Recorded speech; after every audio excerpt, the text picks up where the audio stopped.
Cuando calculamos flujo unidimensional en instalaciones neumáticas o hidráulicas o en plantas propulsivas, por ejemplo, hacemos uso de curvas de pérdida de carga o de coeficiente de descarga de muchos elementos. Pero ¿cómo se pueden conseguir esos datos experimentalmente? Bien, el objetivo de este vídeo es caracterizar la pérdida de carga de un orificio.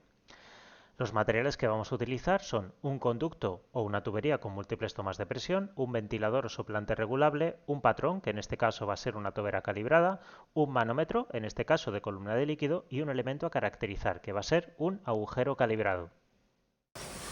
Lo primero que hemos hecho es, una cosa que tenemos que hacer primero, es tener una medida de referencia. La medida de referencia nos la va a dar esta tobera calibrada, de la cual ya sabemos el coeficiente de descarga.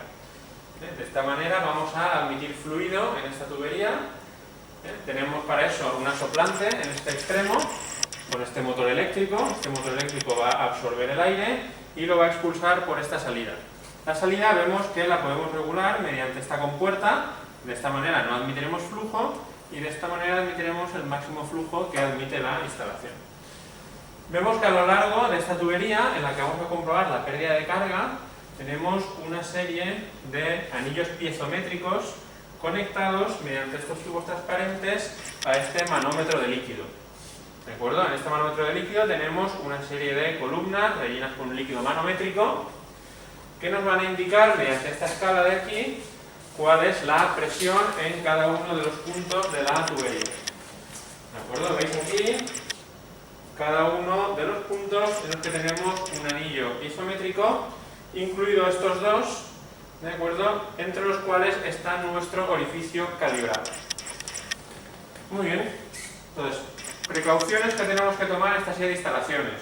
Siempre que utilizamos un manómetro de líquido, tenemos que tomar dos precauciones. Por un lado, que el nivel de líquido no descienda demasiado. Si desciende demasiado, tenemos que está conectado a este depósito, se puede salir. Y de la misma manera, si reducimos mucho la presión dentro de la tubería, porque aumentamos mucho la velocidad, es posible que el líquido rebose de las columnas y en este caso dejemos de medir correctamente la presión. ¿De acuerdo? Entonces, siempre tenemos que tener precaución de no ir al nivel mínimo ni al nivel máximo. Cuando arranca se produce un transitorio, ¿de acuerdo? Entonces, para conseguir que el líquido no se salga, vamos a intentar arrancar siempre con muy poca abertura de compuerta. ¿De acuerdo? Vamos a hacer una prueba.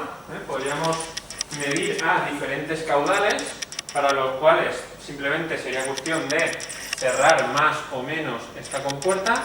Empezamos siempre antes de apagar o encender el motor con la compuerta cerrada. Comprobamos y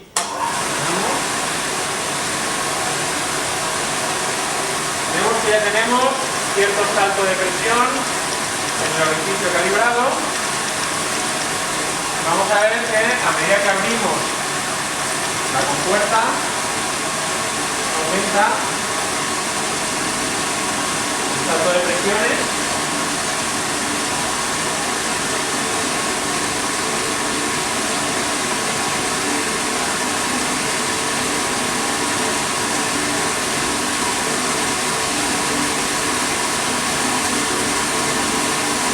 Y antes de apagar, deberíamos volver a cerrar lentamente y apagaríamos. ¿De acuerdo? Como veis, a veces, para ciertos caudales, será difícil leer las diferencias en la escala. Recordad que siempre cuando medimos con un manómetro debemos medir la parte inferior del menisco que hace el líquido. ¿De acuerdo? Para facilitar la lectura, una técnica que se utiliza mucho es inclinar esta tabla. ¿De acuerdo? Entonces, esta instalación ya viene con unas posiciones predeterminadas para la inclinación. Volvemos a encender, asegurándonos de que tenemos poco caudal.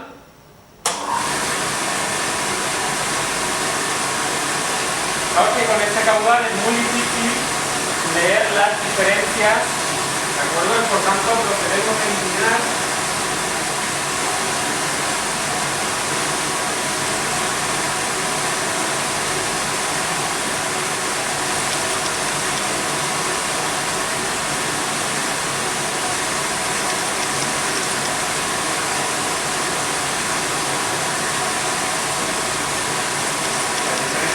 puesto más grandes y podemos comprobar que a medida que aumentamos el caudal,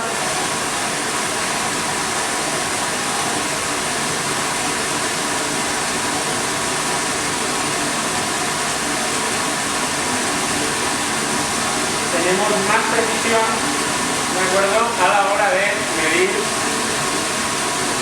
¿de acuerdo?, cada una de las columnas.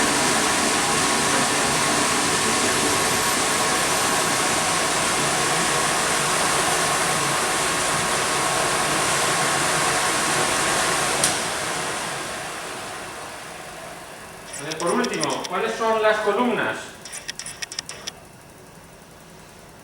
Debemos siempre comprobar que esto esté perpendicular. Fijaos que cada una de las columnas corresponden a cada uno de los puertos.